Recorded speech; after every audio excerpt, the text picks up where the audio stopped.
on a ignition interlock? Yes, ma'am. Well, no, excuse me, don't do that unless you're called as a witness. Does ignition interlock address that issue or does it not address the issue? Judge, again, the word is that the frequency of the DWI is the number it's at. An ignition interlock on one car doesn't mean that she's completely unable to get into another car. So that's why the state's concern for GPS is also to have that in place to have extra protection. All right, so how will GPS show she's not in a vehicle though? Well, Judge, if she has any type of full house arrest or partial, we know where she is. We know what type of hours, what her movement's gonna be. If she's not on GPS and we have no idea where she's going, she can leave her car with the ignition interlock there at home and then immediately get into a car that's not with the ignition interlock. All right, so she has put in here, or at least there's a letter attached to the motion stating that she is helping someone go to their doctor's appointments. So do you have any objections to her going to doctor's appointments with Well, someone? Her doctor's appointments, no. No. It's to another person, Mr. Eloy Lopez. Really. Have you had a chance to to read the affidavit that is attached to the motion? I have to take this real quick. All right. So State, did you have a chance to review the affidavit attached to the motion? Yes, Your Honor. And do you still have your same objections? Yes, Judge. All right. First question, defense. Yep. Is this, the state has said that she has allegedly over 8 DWIs. Does she allegedly have over 8 DWIs? That have been alleged, yes. Okay. All right. So you've heard the state's concerns. Well, I would like Ms. Cotner just to tell you why she needs to do this. All right. Can you raise your right hand? Yes, Do you solemnly swear or affirm the testimony you give will be the truth and nothing but the truth, so help you God? Yes, Your Honor.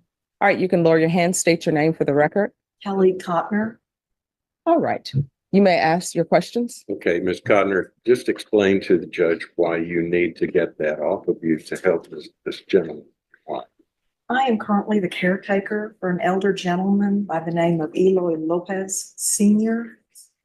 And Mr. Lopez is 87 years old and he has some cognitive decline. And he's recently I helped him recover. I administered drops and home recovery from 2 cataract surgeries. He loves me like a daughter now. I do everything. I feed him. I wash his dishes. I make sure that he does not have any falls. He uses a walker to get around and he depends on me. And he cries and he really cares for me and I'm enjoying and getting a lot of fulfillment out of helping this man because he genuinely needs this help.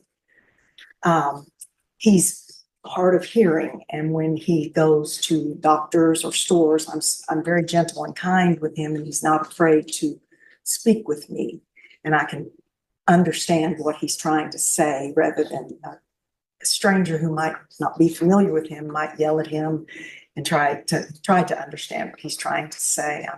I've been able to do that with doctors, nurses and secretaries, etc. And this man loves me like a daughter and I would like to be able to take him in an Uber comfortably and assist him at the doctor's office, at the grocery store where he can pick out his favorite groceries, which I provide for him. All right. Why can't that be done with GPS? Well, No. She's on the witness stand. Why can't that be done with GPS? Well, Your Honor, I've had no violations after 8.5 months on GPS. No. My question is, why can't that be done with GPS? Well, I have to put in 24 hours notice for any GPS needs, which I've been able to do successfully for any needs of my own. But Mr. Eloy Lopez sometimes thinks right at the moment that he might need.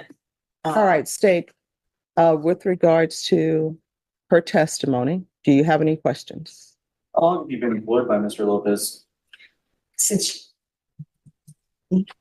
January of 2024. And so far, you've had no issues reporting to probation or to pretrial any type of trip that you take to help him out. Is that correct? Yes, sir. So far, you've been able to accommodate helping him while also being on GPS. Made it happen. It's been difficult, but yes. Nothing further to say. All right, any other questions? Well, Ms. Codner, are you asking to be able to take him to other locations that you do not have access to right now? Well, I have access to, what do you? Well, in other words, you are in lockdown at home, correct? Yes, sir. And if he needs to go somewhere, you can't take him without permission, is that correct? Correct. Are you asking the judge to allow you to take him where he needs to go without having to contact pretrial services? Yes, sir. All right. So this is the court's suggestion. My suggestion is you all step back. I'm not going to remove GPS. The problem is, one, people in my court, I don't allow them to be home healthcare providers, and that's what she's doing. However, she's not been convicted of this offense for the court. So the occupation is her occupation. I'm assuming, hopefully, that the family knows her history before they hired her. So I'm not going to remove the GPS. Y'all need to step back and work on a schedule. And that will be her schedule because she is on partial. So y'all work on a schedule that includes the person that she is caring for. And I would suggest that an address for that gentleman be included in this. All right, is there anything else? Nothing to say. I'll get with the state on that. And if y'all will work on that,